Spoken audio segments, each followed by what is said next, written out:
Hey Mega fans, and today we have more card reveals for the Gundam TCG. The beta kits will be landing early next month, so more reveals to come. But in the meantime, if you want your Mecha TCG fix, go ahead and check out our latest video where we play the Evangelion format in Battle Spirits Saga. It's a ton of fun and super cheap to get into, and quite frankly, I think that game is currently the best game out. But before we begin, consider subscribing. It's free for you and helps support the channel greatly. Alright, let's get into it. Alright, starting off, we have a card that was actually kind of revealed to us before, but now we have a nice clear picture. This is going to be the promo card you're going to get in the beta set, the EX base. Now this is a unique feature of the game where you actually start the game off with this extra shielding already on top of your life here. This may have been, in my personal opinion, something that was added later on in the game to kind of prevent early aggressive plays. But I'm still curious of how good aggro games are going to be once the set is fully released. But that art is going to look crisp. I hope this card has textured foiling. That would be really nice. Speaking of amazing art, look at this overflowing affection. Both draw cards right now in the game, the blue and white draw cards, have really amazing alt arts because they know these are going to be staples until the end of time. Our game here is going to have the best looking cards out of everything. If you look at it, just the border is literally just the top right corner there in the word command card, and that's essentially it. Everything else is just open. The white lines for the border to show that this card is a white card. Of course, you have the white dash there to symbolize that, but everything else is just pure art, and this card just looks amazing. So we went over this card before. Overflowing Affection just says draw 2, then discard 1. Gonna be a really good filter, especially for white decks. They're gonna need to make sure that you get a command card in the graveyard, so this would actually kind of ramp that up. All right, and we have a pilot for the white deck, another level 4 1 cost. I think that's exactly what white needs here, and it says attack, choose one enemy unit.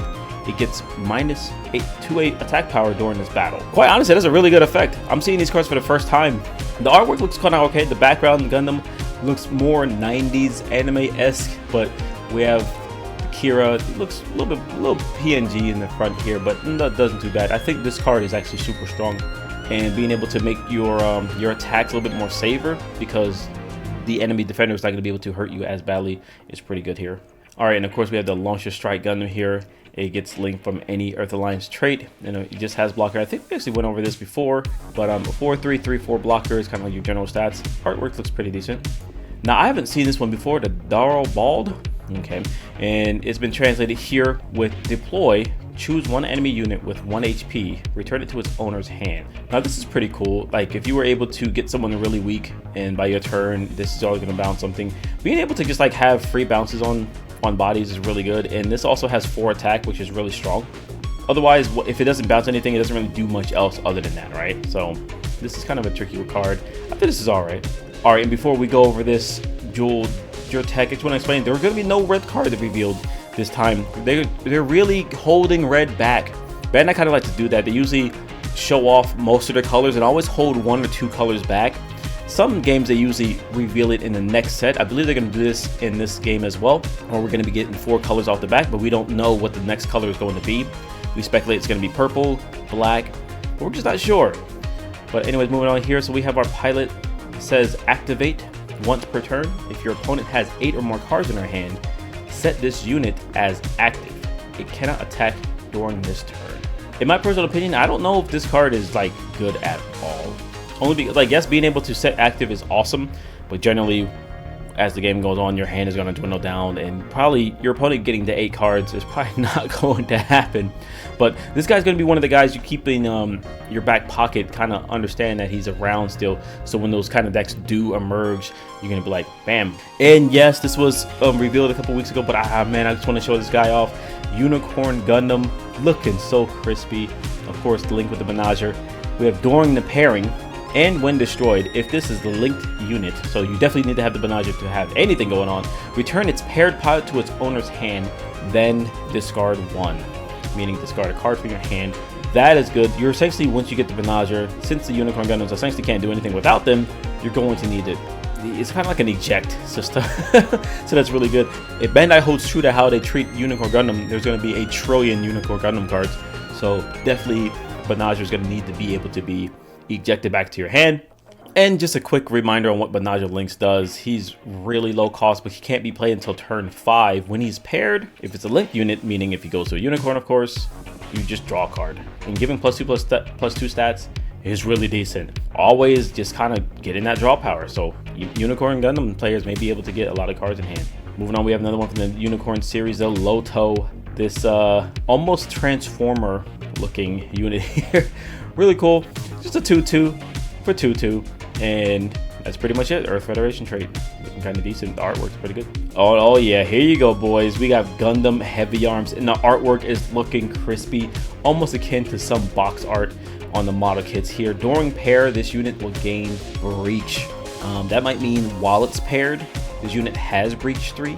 And as a reminder what Breach does, we have the Wing Gundam with Breach 5. It says when this unit attacks, destroys an enemy, deal a specific amount of damage to a card in that opponent's shield area. So whatever is there, a base or whatever is protecting, is going to get dealt 5 damage as long as this wins combat. If the Heavy Arms again wins combat versus anything, you're just going to essentially deal 3 damage. This is almost akin to Trample, but not exactly Trample. It's kind of like a piercing effect. It doesn't really worry about your attack power. It just says, hey, if I destroy something, deal 3.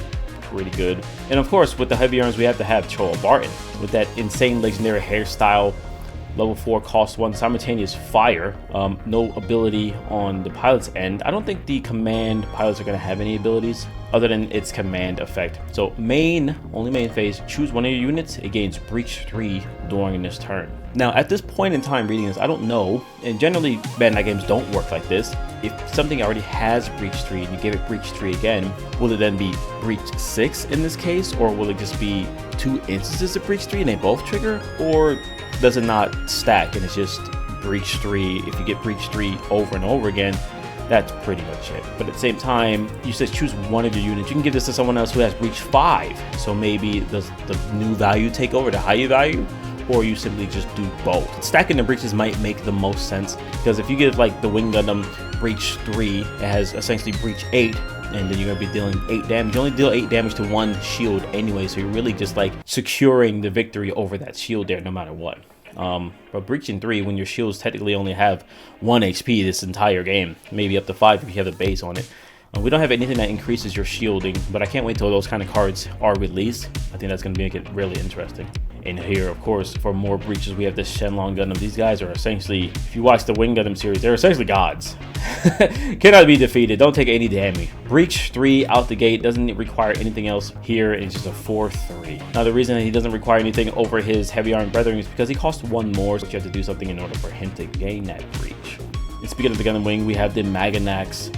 And I was hoping that this Maganac would have said some special text in it where it says like your deck can contain up to like infinite number of these, or 20 of these, or 50, or maybe like the actual Maganac core number. I can't think at the top of my head how many exactly there were. Obviously there was different types, like the maybe there will be different types released, like the commanders. But yeah, this one techless, kind of sad. But obviously if you play casual battle winner, and I'm going to, you're definitely going to need 4 of these boys in there. But this is the only Maganac core that we've seen so far. I really hope they release more, and maybe one day we'll get one that says that you can have so many in your deck, because Catra seems to pop these guys out from the deck into the field, and that'd be kind of cool. They're not tokens, it has to be contained in your deck.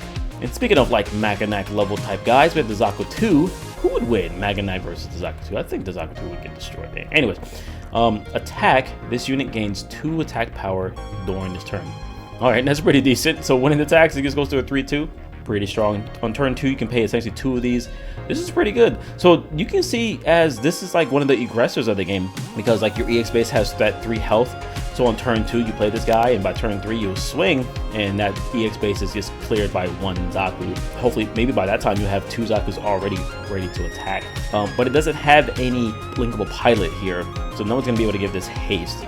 So they're keeping an eye on that haste ability. I don't think anything's gonna have haste built in. It's just the whole pilot thing's gonna be able to give it that. But art looks pretty good. That's crispy. And if you can't have the Zakus without the Rick Doms, and we have Breach 2 on the Zeon's end with 3/3 and no attacks pilot to be able to give it linked here anyway, but pretty good artwork as well. Ooh, and look at this artwork on this one. Level 4 cost 1 burst added to your hand, and on your main phase, all your units get +1 attack during this turn.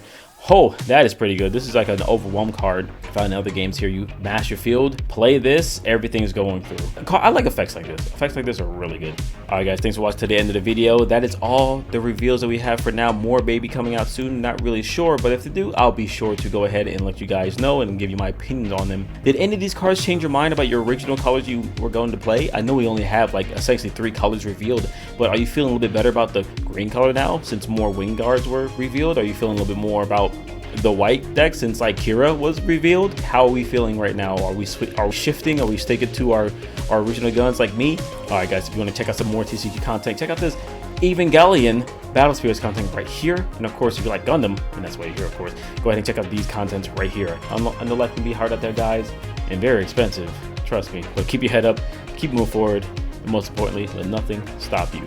Peace out, guys.